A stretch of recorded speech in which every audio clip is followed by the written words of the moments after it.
Ain't no half stepping with Marcus J. Thank you so much for staying with us at this late hour. We definitely had a packed show. We had a live show. We got through a lot of stuff. We talked about whether conspiracy, plan, or coincidence. We talked about Jordan Davis and George Zimmerman not fighting. We had a missing child. We had a wise statement where we talked about saving money. We asked, "What do you think about it?" Where Carlton Banks asked about same-sex insurance.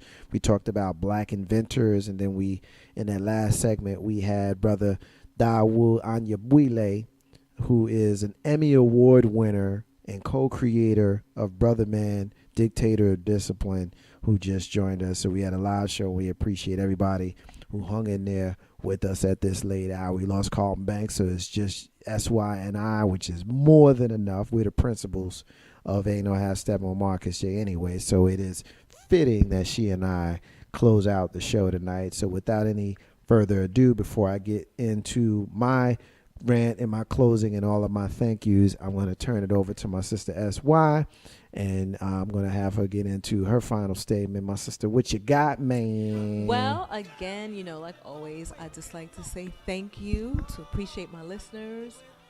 We love it that you listen. If you don't, I'd have to sit here and talk to Marcus by myself. So thank you. I so appreciate it. And I'm hoping that I can catch you on a vacation at the end of the year with all that money that you're saving. And happy birthday again to my Javon. And kisses to William. Ain't no ass stepping with Marcus J. Kisses to William. Whatever. That was like extra girly. That's like, I mean you're a lady and a pretty lady at that, but like girly, but like that was like super girly. That's like okay. Curtsy, glittery. I didn't make kissy noises and bat yeah, my but that's eyelashes. like, it's like, sugar and spice and all things nice type girly. Like, really? Right, that's me. Oh, God. I'm not jumping over counters swinging brooms anymore. So no, please don't do that, because I would say things about you and then you'd be mad. Like, I can't believe Marcus said that about me. That's okay. You're always picking on me anyway. Well, usually off the air, though. Yeah, it's okay. Yeah. One day you're going to trick yourself and it's going to be on air. And I'm going to be like, damn, the mic was hot. Yeah, and you're really going to get it after that. I feel bad about that. I'm glad. Well, glad to have the crew here, Carlton Banks. Of course, like I said, we lost him. And he got you tonight, didn't he? He did get me good. I'm like, dude, stick to the script. He was like mouthing shut up to me. And I was like, I'm about to get him. Like, you was pointing your finger. I was pointing my finger like, stick to the script. And he was like, nah, I got you. But he got me good. He usually does. I'm just glad he ain't here, because usually his rants be about me, and I don't like it.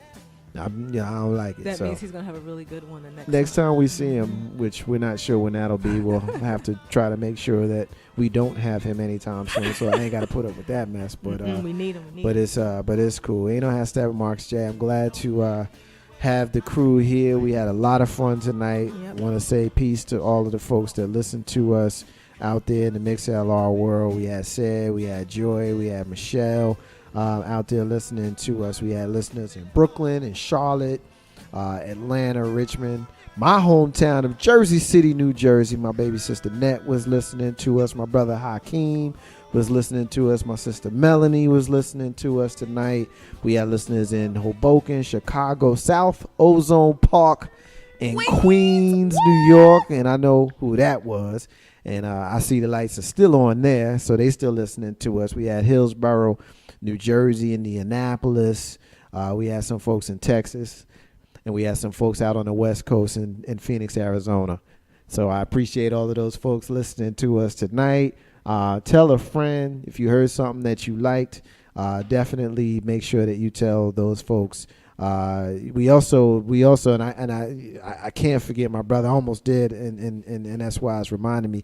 Can't forget my brother K Dub, who we had listening to us, and he also had joining us live on the air for the first hour plus of the show. And so she just saved me, and she did it in a nice, discreet way. I didn't have to call myself out for forgetting, but she tried to save me because my sister was holding me down, and I called myself out. I almost forgot my brother, which I would be remiss if I didn't point out his contribution because he'd been with us since we started this a long time ago. So appreciate everybody. So thank you. Enough of the salutations and nice stuff because I'm ready to go home. So let me just get through this rant.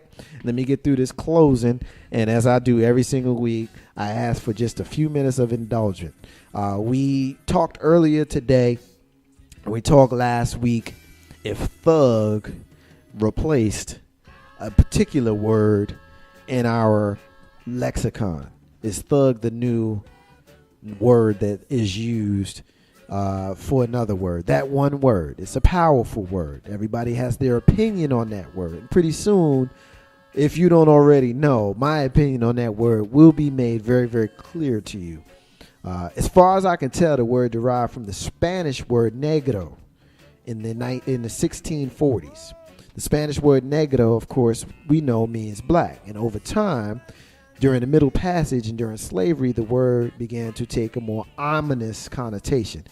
When they saw the beautifully chocolate skin and hair like wool, they called them negro. But over time, negro was no longer a term of endearment. You see, they refused to learn the names of those negros they saw. And over time, their Spanglish to English dialect changed the pronunciation of negro to the common pronunciation that we now know of today.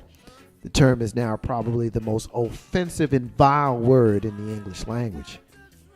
Its degree of offensiveness has increased markedly over the years, and although it's been used in a derogatory manner since at least the Revolutionary War, since then, whenever anyone heard that word, it was said with hatred by the sayer and heard with contempt by the hearer. It's one of the meanest and most nastiest things that you can call a person. And dictionary.com in part says the word means, quote, a victim of prejudice similar to that suffered by blacks.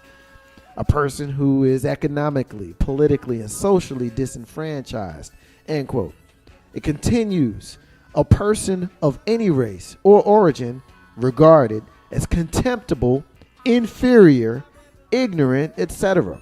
So I ask, why would we ever want to call someone that word and say that we're trying to endear ourselves? This contemptible word that means contemptible, inferior, or ignorant. Why would we want to show love to someone by telling them that they're economically, politically, or socially disenfranchised? That word in any pronunciation is not a term of endearment. It is one of the meanest, nastiest things you can say to a person. And the next time someone says it to you, you should question their so-called love for you. I'm often blown away by how freely folks use this word when referring to themselves or to others. I know no other culture or group of people that use the vile words designed to anger and humiliate them as a way to say, "What's up, my friend?" I've never seen another culture that allows people of other cultures to attack them with such a negative word and join along in the assault as if it's okay. I see no other culture use the lame excuse of taking the word back, taking away its power.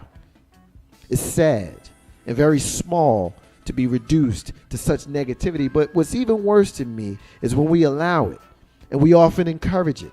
And folks know it. That's why they type all the little squares and dots and stuff in social media instead of the letters when texting or Facebooking, because they know better. I will never condone personal attacks or hatred against anyone. I'm especially appalled when those personal attacks and hatred is directed at oneself. People as disparate as Richard Pryor, Eric Easy White, or even Michael Richards have used this word publicly for personal gain or profit. But when Richard Pryor went to Africa, he didn't see contemptible, inferior, ignorant, economically, politically, or socially disenfranchised people. He saw a beautiful scene worthy of positive speech and reverence and never used the word again. I'm not saying I never used it, but I believe that once one comes to the knowledge of something, they have a choice. And my choice is not to say it. That's the Marcus's Unrelated Rant. That has nothing to do with what we in here talking about tonight. It's the end of the show, y'all. I want to thank everybody for listening to us tonight. I want to say that independence is key to building your legacy.